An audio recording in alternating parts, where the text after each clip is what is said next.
तुम्हाला थोडं थोडं मराठी व हिंदीचं कॉम्बिनेशनने असा आमचा व्लॉग पाहायला भेटेल। त्यासाठी अभी हम एकदम डामरी से जाने वाले हैं जरंगे पाटिल।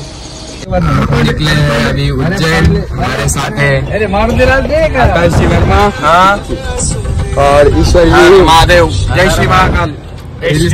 दांडेकर, बाड़ू काका, मुकेश काका। तो अभी हम आ चुके हैं एलोरा बोर्ड ज्योतिर्लिंग है और अभी आपको उसके कुछ शॉट्स बताएंगे। अभी आपको बीच बीच में हमारे कुछ फनी मोमेंट्स भी देखने को मिलेंगे। तब तक के लिए जय श्री राम। हम चालीसगांव के घाट में हैं और आपको हम कुछ शॉट्स बताएंगे। उसमें से देख लीजिए, ये the hidden beauty of Maharashtra है।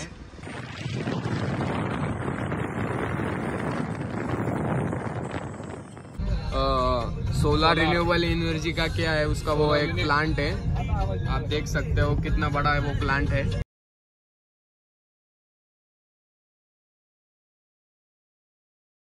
तर तुम्ही बघू शकता, आता आम्ही धुळे शहरामध्ये आलो आहे।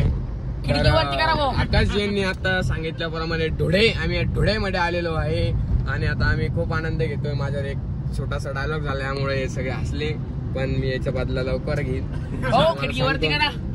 तुम्ही बघू शकता आपल्यासोबत आर्यन दांडेकर यांची 10वीचे पेपर चालू आहे, आता सध्या उज्जैनला फिरताय। तुम्हाला याच्यावर काय मत आहे ते तुम्ही कमेंट मध्ये हमने यहाँ पे स्वागत होटल पे खाना खाया तो उसका एक्सपीरियंस एकदम गंदा था। मैं आप सबको बताना चाहता हूँ कि आप बिल्कुल भी यहाँ पे खाना मत खाइए क्योंकि बहुत गंदी टेस्ट है। अभी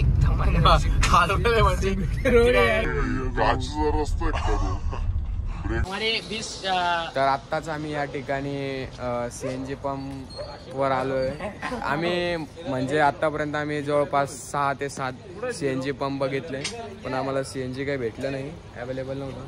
बट आता आम्हाला जवळपास हे इकडे कुठेतरी गावाचं नाव नाही सांगता येणार, आम्ही गुगलवरून आलो। सेंधवा म्हणून गावाचं नाव आहे। आम्ही तिकडे आलो, आता तिकडे आम्हाला भेटला। तर तुम्ही बघू शकता एकदम किती सुंदर पेट्रोल पंप आहे, एकदम पॉश। तर तुम्हाला भेटू आता। आम्ही आमच्या या इर्टिगा गाडीतून प्रवास करीत आहोत। तुम्ही बघू शकता बॉटल भरून घेऊ आमचे ईश्वर भोजाक।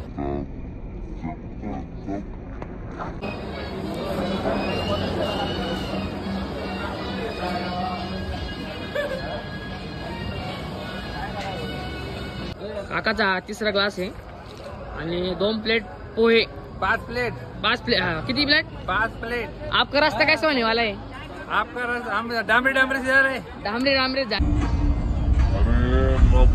आता आम्ही आलेलो आहेत ओमकारेश्वर शहरामध्ये आणि इकडे आम्ही एक चांगली असा रूम बघितलेली, म्हणजे एक रूमच केलेली आहे। बघू शकता हे आपले हॉटेल आहे, हॉटेल पंचवटी। खूप चांगली सुंदर व्यवस्था या हॉटेलमध्ये आणि आमच्यासोबत काही रिकाम टेकडे सुद्धा आहेत। हे बघा हे कशी चालत आहे। आणि आमचे आकाश भैया वर्मा हे त्या ज्या हॉटेल मालकाचीच गाडी घेऊन आमची कार घ्यायला गेलेले। सो आता आम्ही थोड्या वेळानंतर फ्रेश वगैरे होऊन थोड्या वेळात परत मंदिरात दर्शन घेऊन आम्ही उज्जैनकडे प्रस्थान करणार आहे। तर तोपर्यंत बाय बाय, जय श्रीराम। तर आता आम्ही सगळे मंदिरात जाण्यासाठी तयार झालो आहोत। हे बघा सगळे आमचे नेते कडक कर्त्यामध्ये, हे आमचे आयोजक मुकेश काका, आदरस्तंभ। So now we are ready, we are going to take a darshan of Shri Omkareshwar at Omkareshwar.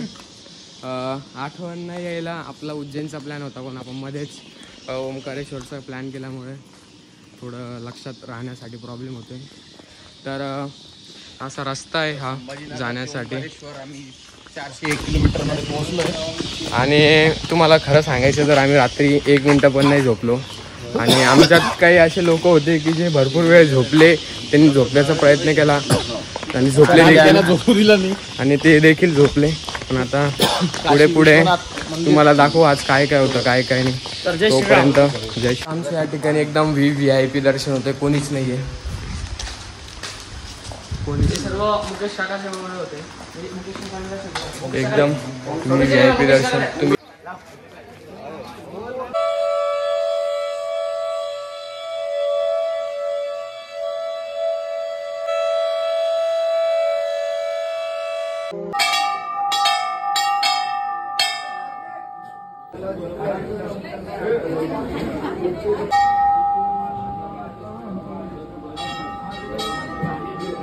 तर आत्ताच आमचं एकदम खूप छान दर्शन या ठिकाणी झालेलं आहे. तर तुम्ही बघू शकता आमच्या सोबतचे एकदम मनमोकळं दर्शन आमचं झालेलं आहे.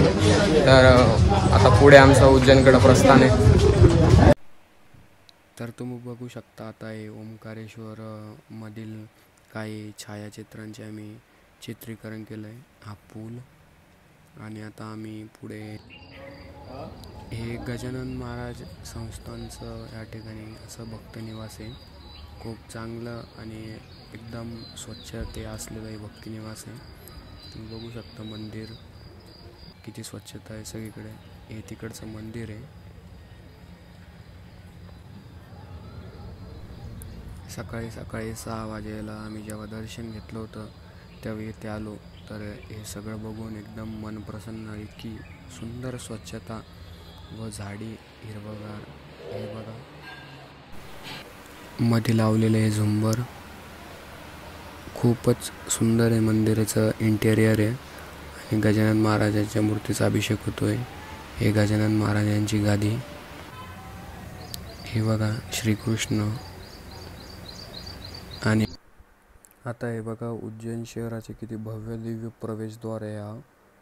आता आम्ही आलो आहेत कालभैरवच्या दर्शनासाठी. शहरामधून खूपच वेगळी वाट करत आम्ही खूप कष्ट करत या ठिकाणी कालभैरवला आलो आहे. यानंतर आम्ही घेणार आहेत. तर तोपर्यंत आपल्याला जय श्रीराम. तुम्ही बघू शकता आता किती मोठी या ठिकाणी गर्दी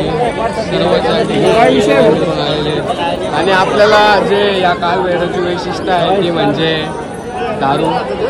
इकडे या देवाला दारू चढवली जाते.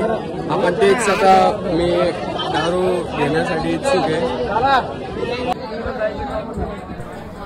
हे कालभैरवजी महाराज. आम्हाला हे निलेश लंके साहेब भेटले होते. मी त्यांना प्रश्न केला की तुम्ही खासदारकीचं साकडं घालायला आले का? ते हसले आणि गालातल्या गालात हो म्हणाले. आणि आता ते खासदार म्हणून पण निवडून आलेले आहे. हे महाकाळ मंदिर आणि हा महाकाळ मंदिराचा कळस. आता आम्ही दर्शन घेणार आहे. हा पार्ट मी माझ्या इंस्टाच्या रीलमध्ये टाक. ये है कालो के काल महाकाल महाराज. आणि आता आम्ही या ठिकाणी दर्शन खूपच छान दर्शन झालं होतं एकदम निवांत.